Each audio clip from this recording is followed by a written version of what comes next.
మీ బంగారం తాకట్టులో ఉందా? విడిపించుకోలేక ఇబ్బందులు పడుతున్నారా? అయితే మీ బంగారాన్ని వెంటనే విడిపించి కొంటాం. గణేష్ గోల్డ్. మీరు సంప్రదించాల్సిన ఫోన్ నంబర్లు 9160-266-916, 8712619507.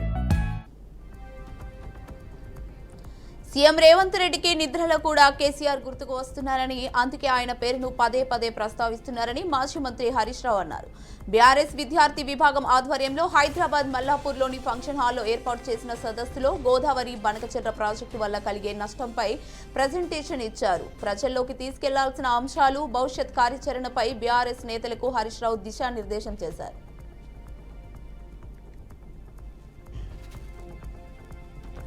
తెలంగాణలో భారీ నుంచి అతి భారీ వర్షాలు కురుస్తాయని హైదరాబాద్ వాతావరణ కేంద్రం ప్రకటించింది. ఆదిలాబాద్, కొమరం భీం, ఆసిఫాబాద్ జిల్లాల్లో భారీ నుంచి అతి భారీ వర్షాలు కురిసే అవకాశం ఉందన్న ఆ రెండు జిల్లాలకు ఆరెంజ్ హెచ్చరికలు జారీ చేసింది. నిర్మల్, నిజామాబాద్, జగిత్యాల, మంచిర్యాల, పెద్దపల్లి, జయశంకర్ భూపాలపల్లి, ములుగు జిల్లాల్లో భారీ వర్షాలు కురిసే అవకాశం ఉందని తెలిపింది. ఈ జిల్లాలకు ఎల్లో అలర్ట్ జారీ చేసింది. మిగతా జిల్లాల్లో తేలికపాటి నుంచి మోస్తరు వర్షాలు కురిసే అవకాశం ఉందని తెలిపింది.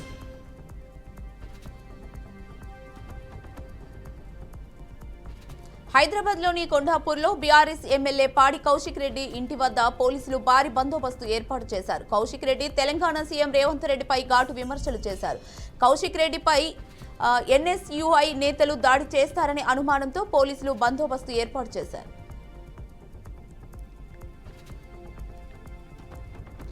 ప్రజల సమస్యలపై తాను ఎప్పుడూ ప్రతిరోజు స్పందిస్తానని మంత్రి వివేక్ వెంకటస్వామి అన్నారు. ఇప్పుడు మంత్రిగా కూడా తాను డివిజన్కు పూర్తి మద్దతు ఇస్తానని హామీ ఇచ్చారు. రోడ్లు, డ్రైనేజ్, వాటర్ లైన్లు, స్ట్రీట్ లైన్లు వంటి అంశాలపై ప్రభుత్వం చర్యలు తీసుకుంటుందని తెలిపారు. రెహమత్ నగర్లో పలు అభివృద్ధి కార్యక్రమాలు కొనసాగుతున్నాయని నేతలు తెలిపారు.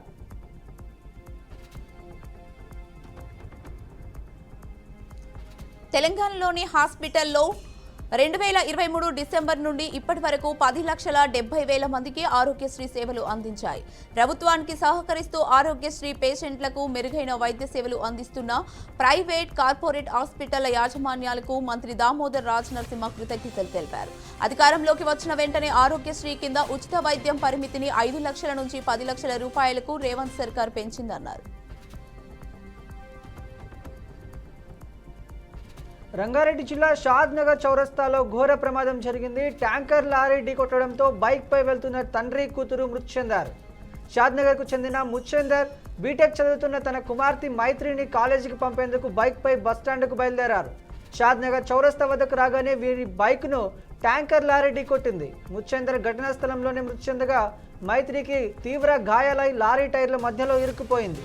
కాసేపటికి మైత్రి కూడా కన్ను మూసిందని సిఐ విజయ్ కుమార్ తెలిపారు.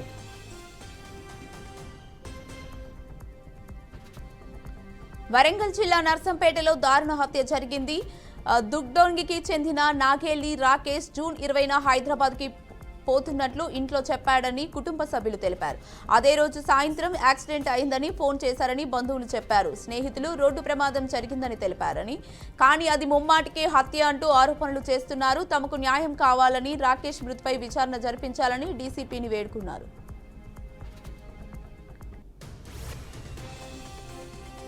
BRS working president KTR BJP MP CM Ramesh పై కీలక ఆరోపణలు చేశారు. ఈ ఆరోపణలపై ఎంపీ రమేష్ సంచలన వ్యాఖ్యలు చేశారు. కేటీఆర్ ఒళ్ళు దగ్గర పెట్టుకొని మాట్లాడాలని వార్నింగ్ ఇచ్చారు. కంచా గచ్చబౌలిలో పలు కంపెనీల టెండర్లు వేశాయని తెలిపారు. అందులో తనకు ఎటువంటి టెండర్లు రాలేదని చెప్పారు. ఫ్యూచర్ సిటీలో వేసిన టెండర్లు అన్ని నిబంధనల ప్రకారం రుత్విక్ కంపెనీ టెండర్ వచ్చిందని క్లారిటీ ఇచ్చారు.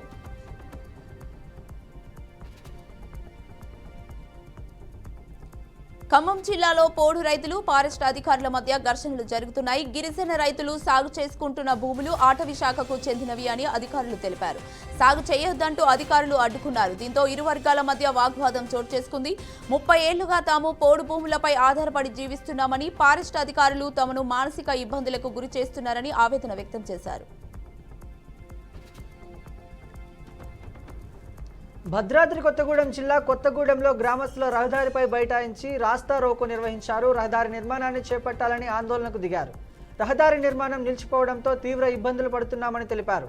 మట్టి పోవడంతో సైడ్ డ్రైన్లు పూడిపోయాయని, వర్షపు నీరు అంతా ఇళ్లలోకి వస్తుందని వాపోయారు. దీంతో దోమల వ్యాప్తి చెందడంతో జ్వరాలు బారిన పడుతున్నామని తెలిపారు. దీనిపై ఎమ్మెల్యే తక్షణమే స్పందించాలని డిమాండ్ చేశారు.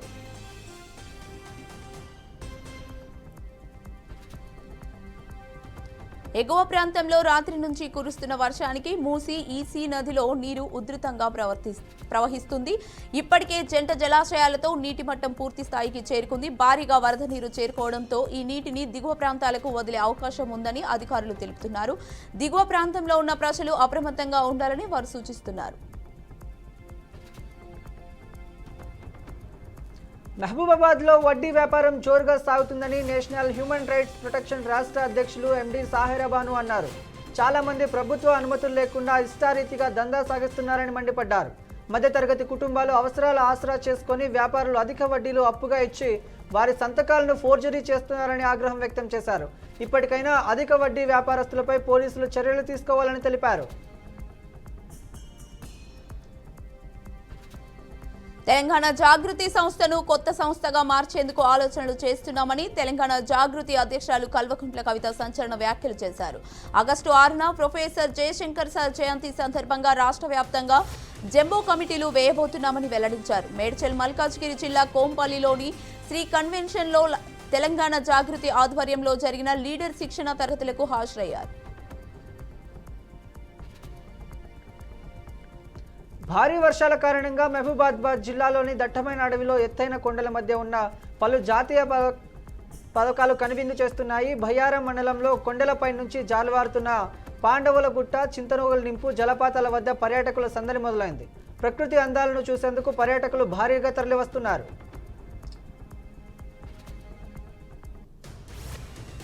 నల్గొండ జిల్లా నాగార్జున సాగర్ మహాత్మా జ్యోతిరావు పులే బీసీ గురుకుల పాఠశాలలో విద్యార్థులు అష్టకష్టాలు పడుతున్నారు.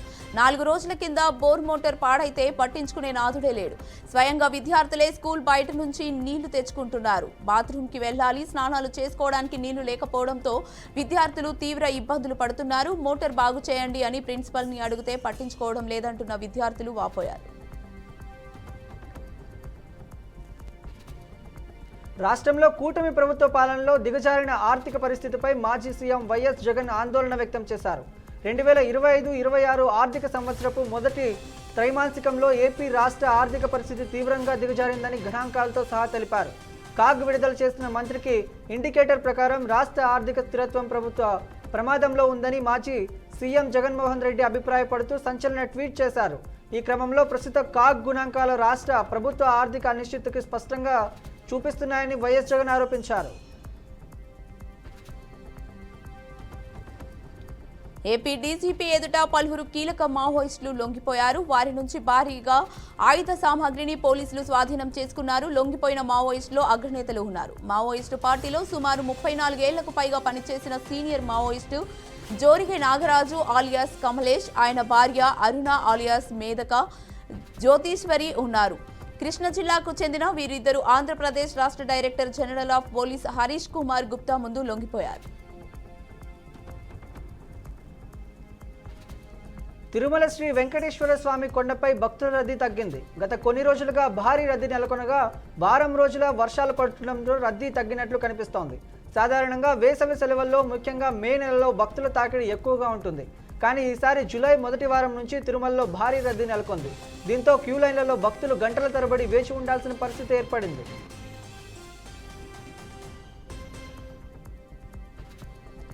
అనంతపురం జిల్లా తాడిపత్రిలో దూదేకుల కులం సభ్యులు సంబరాలు జరుపుకున్నారు. సీఎం చంద్రబాబు ఏపీ రాష్ట్ర నూర్ భాషా దూదేకుల ఆర్థిక వ్యవస్థను నెలకొల్పుతూ రాష్ట్ర మంత్రి మండలి ఆమోదం తెలిపింది. దీంతో టపాకాయలు పేల్చి సీఎం చిత్రపటానికి పాలాభిషేకం చేసి ఆనందంతో స్వీట్స్ కూడా పంచుకున్నారు. టీడీపీ ప్రభుత్వం దూదేకులను గుర్తిస్తూ మైనారిటీ సబ్సిడీ రుణ పథకాల కింద రుణాలను మంజూరు చేయడం హర్షించదగ్గ విషయమన్నారు. చిత్తూరు జిల్లా జీడి నెల్లూరులో టీడీపీ వర్గ పోరు తారాస్థాయికి చేరుకుంది. ఎమ్మెల్యే థామస్ను టీడీపీలో అసంతృప్త వర్గంలో టార్గెట్ చేశారు. ఎమ్మెల్యే థామస్ కలెక్టర్పై అనుమస్థితి వర్గం ఫిర్యాదు చేశారు. ఎమ్మెల్యే ఏపీ చంద్రశేఖర్ నియోజకవర్గంలో అవినీతి అక్రమాలు చేస్తున్నారని ఫిర్యాదులో తెలిపారు. తిరుగుబాటు నేతలపై ఎమ్మెల్యే థామస్ తీవ్రంగా స్పందించారు. 30 సంవత్సరాల తరువాత జీడి నెల్లూరులో పార్టీ అధికారంలోకి వచ్చిందని చెప్పారు.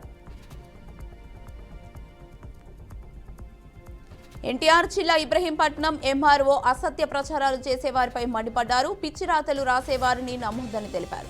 ప్రజలను భయభ్రాంతులకు గురి చేస్తే చర్యలు తప్పవని హెచ్చరించారు. బుడమేరుకు ఎలాంటి ప్రమాదం లేదని, ప్రస్తుతం కురుస్తున్న వర్షాలకు బుడమేరుపై వస్తున్న అసత్య ప్రచారపై తహసీల్దార్ వెంకటేశ్వరరావు మండిపడ్డారు. పిచ్చిరాతలు రాసే వారిపై చర్యలు తీసుకుంటామని, అలాంటి వారిపై ప్రజలు ఎప్పుడూ అప్రమత్తంగా ఉండాలని సూచించారు.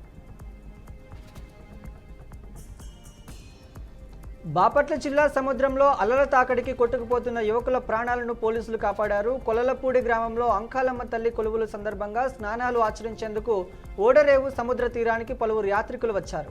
వీరిలో 3 యువకులు తీరంలో స్నానపు ఆచరిస్తుండగా అలల తాకిడి నీటిలో కొట్టుకుపోతుండగా అక్కడ విధుల్లో ఉన్న ఎస్ఐ చంద్రశేఖర్ డ్రోన్ల నిఘా కెమెరా సహాయంతో గుర్తించారు. వెంటనే గజ ఈతగాల సహాయంతో యువకులను సురక్షితంగా కాపాడి ఒడ్డుకు చేర్చారు.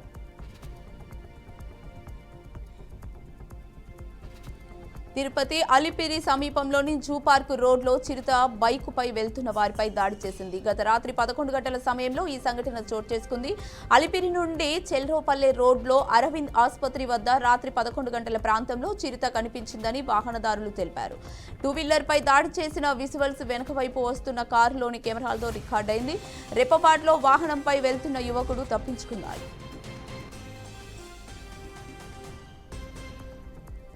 పల్నాడు జిల్లా వినుగొండలో మంత్రులు సవిత, గట్టిపాటి రవికుమార్, చీఫ్ విప్ జీవి ఆంజనేయులు పర్యటించారు. వైసీపీ హయాంలో రోడ్లు వేసింది శూన్యమన్నారు. కూటమి ప్రభుత్వం వచ్చాక రోడ్లు మరమ్మతులు, కొత్త రోడ్ల నిర్మాణం జరుగుతుందని వివరించారు. కూటమి ఏడాది పాలనలో బాగుపడ్డ రోడ్ల పరిస్థితే ఇందుకు నిదర్శనమని జీవి ఆంజనేయులు అన్నారు. కూటమి ప్రభుత్వం రాగానే 861 కోట్ల రూపాయలతో 20,000 కిలోమీటర్లకు పైగా రోడ్లు మరమ్మతులు చేశారని తెలిపారు.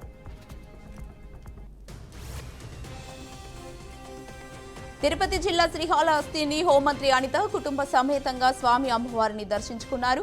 హోంమంత్రికి ఆలయ అర్చకులు పూర్ణకుంభంతో స్వాగతం పలికి ఆలయంలో స్వామి అమ్మవారి దర్శనం ఏర్పాటు చేశారు. దర్శనం అనంతరం ఏఈఓ కృష్ణారెడ్డి వేద పండితుల దక్షిణామూర్తి దగ్గర ఆశీర్వాదం ఇప్పించి తీర్థ ప్రసాదాలు అందజేశారు. రాష్ట్రంలో శాంతి భద్రతలు పూర్తిగా అదుపులో ఉన్నాయన్నారు. గత ప్రభుత్వం రాష్ట్రాన్ని భ్రష్టు పట్టించిందని, కూటమి ప్రభుత్వంలో పూర్తిగా ప్రక్షాళన చేస్తున్నామన్నారు.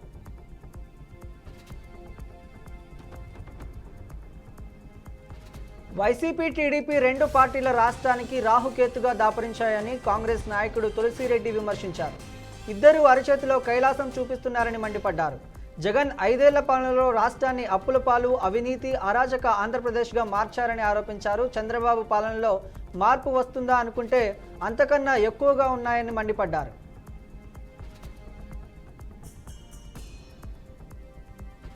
పవన్ కళ్యాణ్ ఉప ముఖ్యమంత్రి అయ్యాక తీసిన మొదటి సినిమా హరిహర వీరమల్లు అని బోనబోయిన శ్రీనివాస్ యాదవ్ అన్నారు. అందులో చరిత్రను కళ్లకు కట్టినట్లు ఈ సినిమాలో చూపించారని తెలిపారు.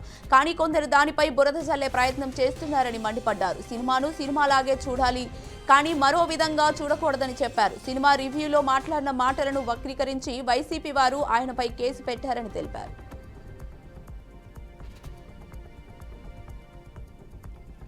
నారాయణపేట జిల్లా మరికల్లోని ఆర్టీసీ బస్టాండ్లో బురదమయంగా మారింది.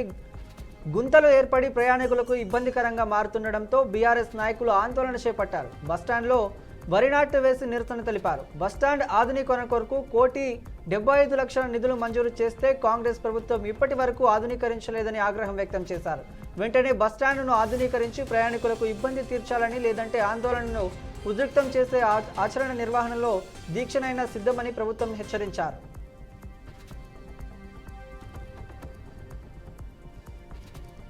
నిర్మల్ జిల్లా కేంద్రంలోని మహాలక్ష్మివాడ డబుల్ బెడ్రూమ్ ప్రాంతంలో పోలీసులు కమ్యూనిటీ కాంటాక్ట్ ప్రోగ్రాం నిర్వహించారు. ఈ సందర్భంగా ఎలాంటి ధృవపత్రాలు లేని 70 ద్విచక్ర వాహనాలు, 3 ఆటోలను స్వాధీనం చేసుకున్నారు. నిబంధనల ప్రకారం జరిమానాలు విధించారు. సైబర్ నేరాలు, నిషేధిత మత్తు పదార్థాల వినియోగం, మద్యం సేవించడం, మైనర్లు వాహనాలు నడపడం అనే అంశంపై ప్రజలకు అవగాహన కల్పించారు. కాలనీలో ఎవరైనా కొత్త వ్యక్తులు కనిపిస్తే తమకు సమాచారం అందించాలని సూచించారు.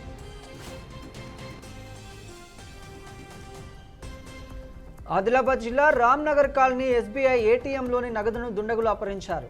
గ్యాస్ కంటర్తో లాకర్ని కట్ చేసి డబ్బులను ఎత్తుకెళ్లారు. సీసీ కెమెరాలు బ్లాక్ స్ప్రే కొట్టి నగదు ఉంచాయన్నారు. ఘటనా స్థలానికి డీఎస్పీ జీవన్ రెడ్డి, ఎస్ఐలు కర్రేస్వామి, సునీల్ కుమార్ చేరుకొని దర్యాప్తు చేపడుతున్నారు. నల్గొండ జిల్లా హాలియా పోలీస్ స్టేషన్ సర్కిల్ పరిధిలో అంతర్రాష్ట్ర దొంగల ముఠాను పోలీసులు అరెస్టు చేశారు. 25 బైకులను, 2 తులాల బంగారాన్ని, 5 సెల్ ఫోన్లను నిందితుల నుంచి రికవరీ చేసినట్లు ఎస్పీ శరత్ చంద్ర పవర్ తెలిపారు. రికవరీ చేసిన బైకుల విలువ 25 లక్షలు ఉంటుందని అన్నారు. ఇప్పుడు ఉన్న సాంకేతిక పరిజ్ఞానంతో దొంగలను పట్టుకోవడం చాలా సులభమని చెప్పారు. దొంగతనాలు చేస్తే కటకటాల్లోకి వెళ్లిపోతారని హెచ్చరించారు. మేడ్చల్ జిల్లా దుండిగల్లో గల శ్రీ చైతన్య జూనియర్ కళాశాల యాజమాన్యం విద్యార్థుల పట్ల దారుణంగా ప్రవర్తిస్తోంది. ఇంటర్ సర్టిఫికేట్ల కోసం వెళ్లిన దాదాపు 40 మంది విద్యార్థులు ఫీజు డ్యూ ఉందని ఇబ్బందికి గురి చేస్తోంది. తమ ఫీజులు ఎప్పుడో పే చేశామని విద్యార్థులు యాజమాన్యంతో వాగ్వాదానికి దిగారు. 40 మంది విద్యార్థుల నుండి 30 లక్షలు కొల్లగొట్టినట్లు పోలీసులు విద్యార్థుల తల్లిదండ్రులు ఫిర్యాదు చేశారు. ఘటనపై పోలీసు కేసు నమోదు చేసి యాజమాన్యానికి విచారణ ఇస్తున్నారు. ప్రభుత్వాలు, పాలకులు మారిన మహబూబాబాద్ జిల్లా సింగారం గ్రామ రహదారుల పరిస్థితి మాత్రం మారడం లేదు. గుంతలమయంగా మారి అత్యంత ప్రమాదకరంగా రోడ్లు తయారయ్యాయని గ్రామస్తులు వాపోతున్నారు. నిత్యం వందలాది వాహనాలు తిరిగే ఈ రహదారి గుంతలమయంతో అధ్వానంగా మారిందని వాపోతున్నారు. పలుమార్లు అధికారులకు, ప్రజాప్రతినిధులకు వినతి పత్రాలు సమర్పించినా పట్టించుకున్న పాపాన పోలేదని గ్రామస్తులు ఆవేదన వ్యక్తం చేశారు.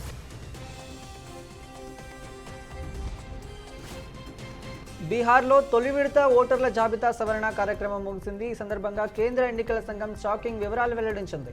మొత్తం 7.89 కోట్ల ఓటర్లు, సుమారు 99.8% ఓటర్లు గణన ప్రక్రియ పూర్తయిందని చెప్పింది. ఇందులో భాగంగా సుమారు 64 లక్షల మంది ఓటర్లు తప్పుడు, పాత సమాచారం ఆధారంగా ఓటర్ లిస్టులో ఉన్నారని గుర్తించినట్టు తెలిపింది.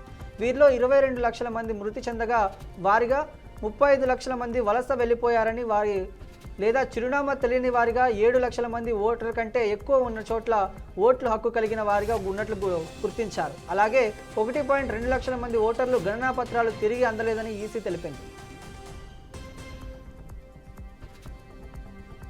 ప్రజాస్వామ్యం ప్రమాదంలో ఉందని కర్ణాటక ముఖ్యమంత్రి సిద్ధరామయ్య అన్నారు. ఎన్నికల సంఘం కేంద్రానికి తొత్తుగా వ్యవహరిస్తుందంటూ రాహుల్ గాంధీ చేసిన ఆరోపణలకు సిద్ధరామయ్య మద్దతు తెలిపారు. నిజమైన ఓటర్లను జాబితా నుంచి తొలగిస్తున్నారని, నకిలీ పేర్లు చేరుస్తున్నారని, రాహుల్ గాంధీ చేసిన ఆరోపణలు వాస్తవమని నిజం చెప్పారని తెలిపారు. ఉత్తరాఖండ్ రాష్ట్రంలో గత కొన్ని రోజులుగా భారీ వర్షాల బీభత్సం సృష్టిస్తున్నాయి. నగదు పొంగినట్లుగా ఆకస్మిక వరదలు సంభవిస్తున్నాయి. పలు ప్రాంతాల్లో కొండ చర్యలకు విరిగిపడడంతో రాకపోకలకు అంతరాయం ఏర్పడింది. ఇదే నేపథ్యంలో అధికారులు ప్రముఖ ఆధ్యాత్మిక పుణ్యక్షేత్రమైన కేదార్నాథ్ యాత్రను తాత్కాలికంగా నిలిపివేస్తున్నట్లు ప్రకటించారు. రుద్రప్రయాగ్ జిల్లాలోని గౌరీకుండ్ వద్ద భారీగా కొండ చర్యలు విరిగిపడడంతో యాత్రికుల భద్రత దృష్టిలో ఉంచుకొని ఈ నిర్ణయం తీసుకున్నారు.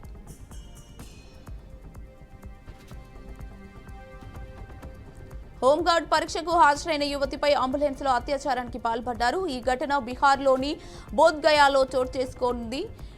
హోంగార్డ్ పరీక్షకు బోధ్గయా ప్రాంతానికి చెందిన ఓ యువతి హాజరైంది. ఫిట్నెస్ టెస్ట్ సమయంలో స్పృహ తప్పి పడిపోగా అధికారులు అంబులెన్స్లో ఆసుపత్రికి తరలించాలని సూచించారు. ఆసుపత్రికి తీసుకెళ్లే టైంలో ఆ యువతిపై అంబులెన్స్ డ్రైవర్, టెక్నీషియన్ అత్యాచారం చేశారని బాధితురాలు పోలీసులకు ఫిర్యాదు చేసింది. నిందితులు ఇద్దరిని పోలీసులు అరెస్టు చేశారు. అంబులెన్స్ డ్రైవర్ వినయ్ కుమార్ గా, టెక్నీషియన్ అజిత్ కుమార్ గా గుర్తించారు. ఇండియన్ అవుట్ విధానాన్ని అనుసరిస్తుందని నాడు భారత్లో ఘర్షణ పడిన మాల్దీవులు ఇప్పుడు న్యూఢిల్లీతో స్నేహబంధాన్ని పునరుద్ధరించుకునేందుకు ఆరాటపడుతోంది. భారత్ తమకు అత్యంత విశ్వసనీయమైన భాగస్వామి అని, మిత్రదేశమని మాల్దీవుల అధ్యక్షుడు మొహమ్మద్ మొయిజ్దా కొనియాడారు. ఈ దేశ పర్యటనలో ఉన్న భారత ప్రధాని నరేంద్ర మోడీతో భేటీ అనంతరం ఆయన ఈ వ్యాఖ్యలు చేశారు.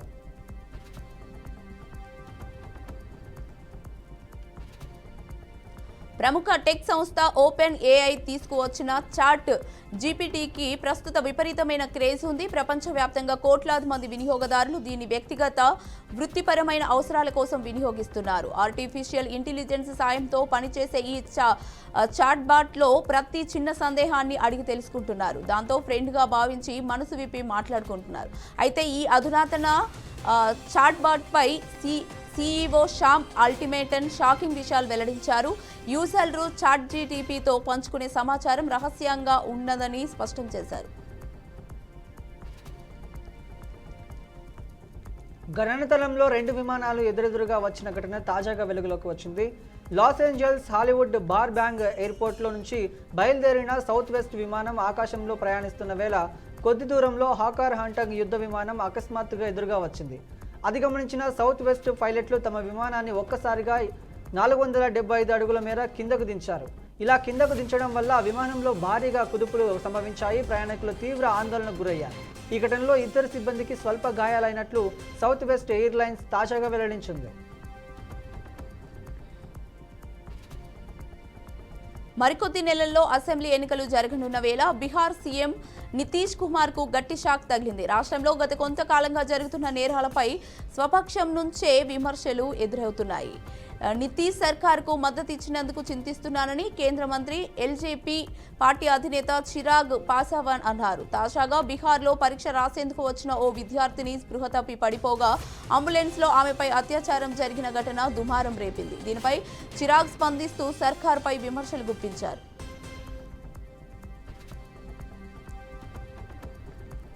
మహారాష్ట్ర ఉప ముఖ్యమంత్రి అజిత్ పవార్ చేసిన వ్యాఖ్యలు రాష్ట్ర రాజకీయాల్లో చర్చనీయాంశంగా మారాయి. నిర్వహణ లోపం వల్లే హెండిజేడ్వాడలో ఐటీ పార్క్ హైదరాబాద్, బెంగళూరుకు తరలించుతోందని ఆయన మాట్లాడిన మాటలు వైరల్గా మారాయి. అజిత్ పవార్ పూణే సమీపంలో ఫ్రింఫీ, చించినాడ్లోని పలు ప్రాంతాల్లో పరిశీలించారు. స్థానికంగా జరుగుతున్న పనులను గమనించారు. అక్రమ నిర్మాణాల గురించి అధికారులను అడిగి తెలుసుకున్నారు. ప్రపంచంలో అత్యంత విశ్వసనీయ నేతగా ప్రధాని నరేంద్ర మోదీ నిలిచారు. మార్నింగ్ కన్సల్ట్ సంస్థ నిర్వహించిన గ్లోబల్ లీడర్ సర్వేలో ఇది వెల్లడైంది. ఈ విషయాన్ని తెలుపుతూ బీజేపీ నేత అమిత్ మాలవియా ఎక్స్లో పోస్ట్ చేశారు. భారతీయులతో పాటు ప్రపంచవ్యాప్తంగా మిలియన్ల మంది విశ్వసించే నాయకుడిగా ప్రధాని మోదీ అగ్రస్థానంలో నిలిచారని మాలవియా తెలిపారు. భారత్ సురక్షితమైన చేతుల్లోనే ఉందన్నారు.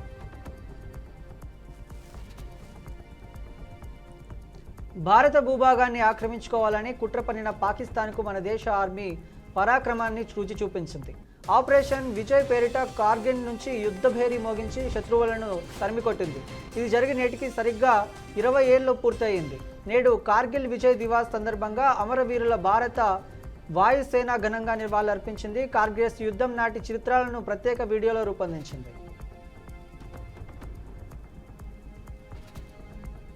రోడ్డు ప్రమాదంలో ఆంధ్రప్రదేశ్ రాష్ట్ర డీఎస్పీలు చక్రధర్రావు, శాంతారావు దుర్మరణం చెందారు.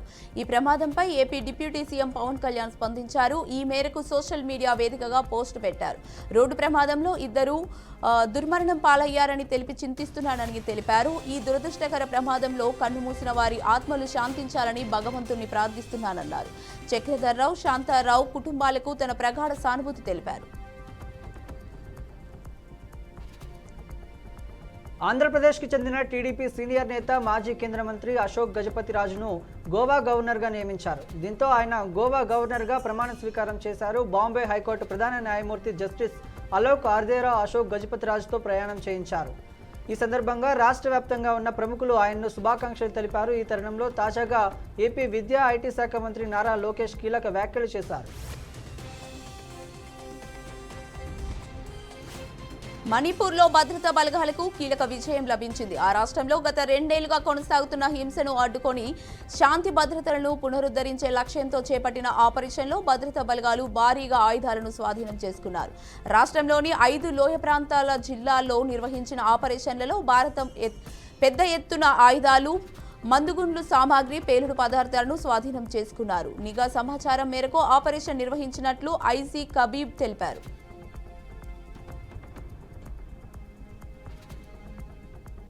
ఉగ్రవాదులు, శత్రు దేశాల నుంచి దేశ ప్రజలను, సంపదను రక్షిస్తున్న సైనికుల కృషి మరవలేందన్నారు. ఇల్లు వాలికి పోయినా వారికి దూరంగా ఉంటూ తమ ప్రాణాలను పణంగా పెట్టి ప్రజల ప్రాణాలను రక్షిస్తున్నట్లు జవాన్లు సైనిక ఆపరేషన్లలో సైనికులు దేశం కోసం తమ ప్రాణాలను అర్పిస్తుంటారు. అలాంటి వారిని అమరవీరుడి హోదాలో ప్రభుత్వాలు గుర్తిస్తుంటాయి. అయితే సైనిక ఆపరేషన్లో సైనికుడు తన తోటి సైనికుడు జరిపిన కాల్పుల్లో మరణిస్తే అతనికి కూడా యుద్ధ అమరవీరుడుగానే అనే హోదా ఇవ్వబడుతుందని పంజాబ్, హర్యానా హైకోర్టు కీలక తీర్పు వెల్లడించింది.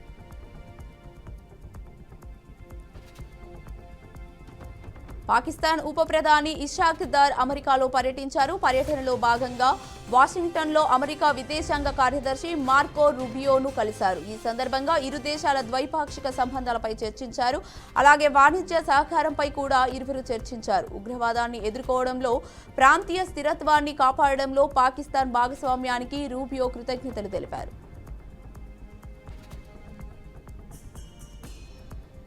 దేశ రాజధాని ఢిల్లీలో అనిల్ అంబానీ రిలయన్స్ సంస్థల్లో ఈడీ సోదాలు కొనసాగుతున్నాయి. మనీ లాండరింగ్ కేసులో భాగంగా అధికారులు తనిఖీలు చేపట్టారు. ఎస్ బ్యాంక్ లోన్ కేసులో కీలక పత్రాలు, హార్డ్ డిస్క్లు స్వాధీనం చేసుకున్నారు.